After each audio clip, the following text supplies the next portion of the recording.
Hi, I'm Alex, and I'll be covering the Wisconsin Senate race of 2018. In the Wisconsin Senate election, Democratic candidate and incumbent Tammy Baldwin, who in 2012 became the first woman Wisconsin sent to the Senate and the first openly LGBTQ+ senator in history, faces Republican candidate Leah Vukmar. Major issues that these candidates focus their platforms surround: healthcare, immigration, gun control, the Trump presidency, and taxes.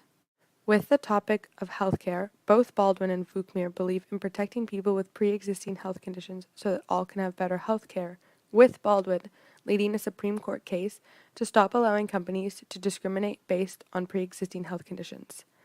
Vukmir argues that Obama's one-size-all-fits healthcare doesn't work and wants decisions surrounding healthcare to be left at the state level.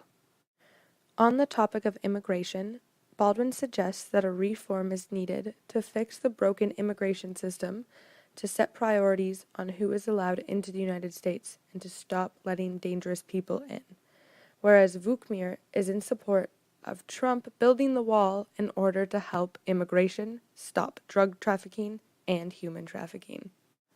On the topic of gun control, Baldwin, who states that she is a gun owner and supports the Second Amendment, wants to do thorough background checks, stop online sales, and limit the accessories for semi-automatic weapons to be made into a fully automatic weapon.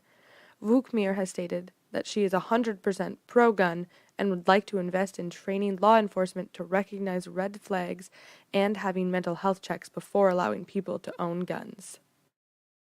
With the Trump presidency, Baldwin says, in order to do what's best for Wisconsin, she stated that she would work collectively with Trump, and when the Trump administration proposes something that is not in the best interest of Wisconsin, she will rally against.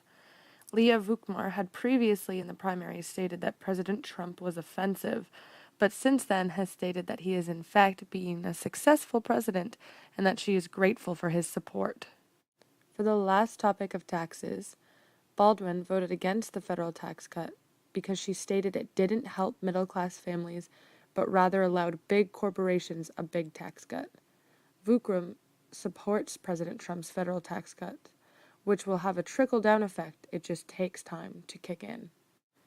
So for the fundraising of each candidate, as of October 17th, Baldwin had raised $22.5 million in individual contributions, with including Emily's List, the University of Wisconsin, and AT&T, and Leah Vukmar had raised $4,600,000, including Hendricks Holding, ABC Supply, and Klondike Cheese.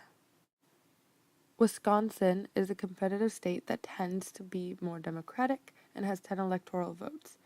The demographics of Wisconsin are a large population of white working-class Democrats, which seemed promising for Trump, but he struggled with Republican-leading voters in Milwaukee, leaving Barack Obama with winning Wisconsin by 6.9 percentage points. 538 predicts that 2,500,000 approximate people will cast a ballot out of an eligible 4,300,000, which is 57.9% of the population. For predictions, 538 has Baldwin at a 97.6% chance of winning, or 39 in 40, versus Vukmar with only 1 in 40.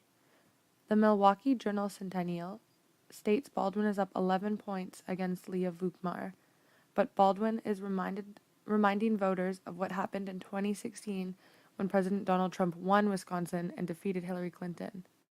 In the 2016 presidential election, Donald Trump won Wisconsin by less than 1 percentage point.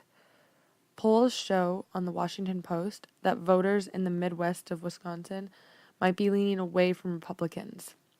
The Republican Party hopes that re-electing Walker could help Vukmir win. Wisconsin tends to lean towards the Democratic Party, and Baldwin, the Democratic incumbent, gives her an advantage over Vukmir. Taking all of these into consideration, and the almost 98% chance of winning given to Baldwin by 538, I also believe that Baldwin will win and be re-elected.